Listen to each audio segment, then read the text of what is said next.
Bonjour les enfants, voici la correction de la course-poursuite à Manhattan en vidéo pour vous permettre de mieux vous représenter la situation et le lieu.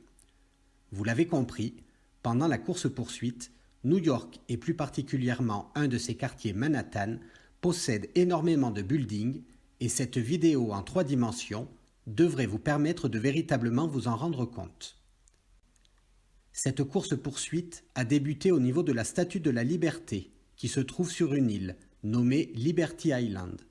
Le malfaiteur est parti en direction de Brooklyn, un autre quartier de New York.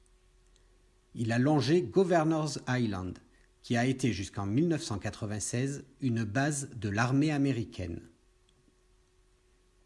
Il a ensuite amarré son bateau au niveau de Brooklyn Bridge Park pour rejoindre le pont de Brooklyn. De là, nous avons une superbe vue sur les buildings situés au sud de Manhattan. Le mot skyline est employé pour parler de cette ligne de gratte-ciel.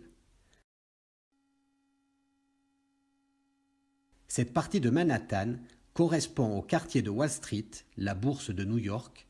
C'est ici le quartier de la finance.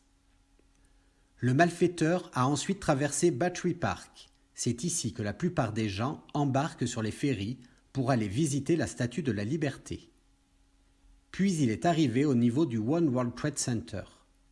Suite à un attentat qui s'est déroulé le 11 septembre 2001 et qui a démoli 2 tours jumelles, on y trouve un mémorial. Il s'agit de 2 bassins, 2 miroirs d'eau à débordement gravés avec les noms des personnes décédées. Les 2 bassins correspondent à l'emplacement des 2 tours. C'est un lieu de recueillement. Le One World Trade Center, cette tour immense de 541 mètres de haut, possède un observatoire au 102e étage.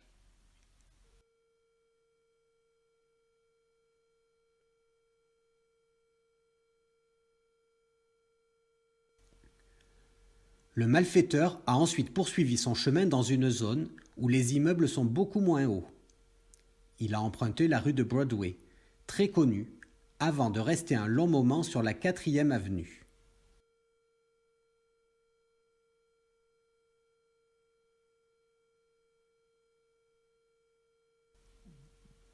Lorsqu'il a bifurqué sur la gauche, il est passé à côté du Flariton Building, l'immeuble en forme de fer à repasser, qui est considéré comme le premier building de New York, construit en 1902. Il a ensuite poursuivi sa route jusqu'au Madison Square Garden, stade qui accueille les matchs de basket des New York Knicks, mais également les matchs de hockey sur glace des New York Rangers. Cette enceinte peut accueillir 20 000 personnes.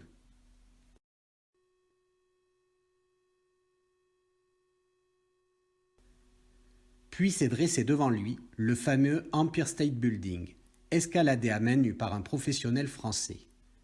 Majestueux, certainement le plus connu des gratte-ciel, il offre une vue époustouflante des observatoires présents au 86e et au 102e étage. Il est ensuite arrivé face à Grand Central Station, la gare, l'immense gare, qui accueille chaque jour 750 000 personnes. L'architecture est époustouflante, les lustres sont majestueux, le marbre y est luisant et 2500 étoiles constellent le plafond. Cette gare que l'on retrouve parfaitement représentée dans le film Madagascar.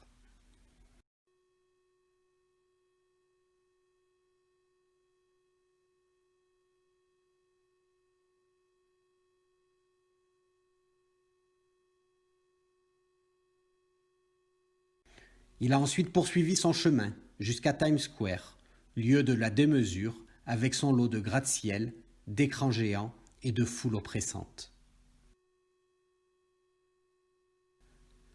Le malfaiteur était surveillé depuis Comcast Building, haut de 259 mètres. C'est un building très connu, car les touristes peuvent accéder à la terrasse de celui-ci et ont face à eux une superbe vue de Manhattan. Cette terrasse porte le nom de Top of the Rock. On peut apercevoir également, tout en bas, les fameux taxis jaunes. Le malfaiteur a ensuite franchi pour la 4e fois la 5e avenue, l'une des plus connues de New York. C'est là qu'on trouve les plus belles boutiques, les plus grandes marques de luxe.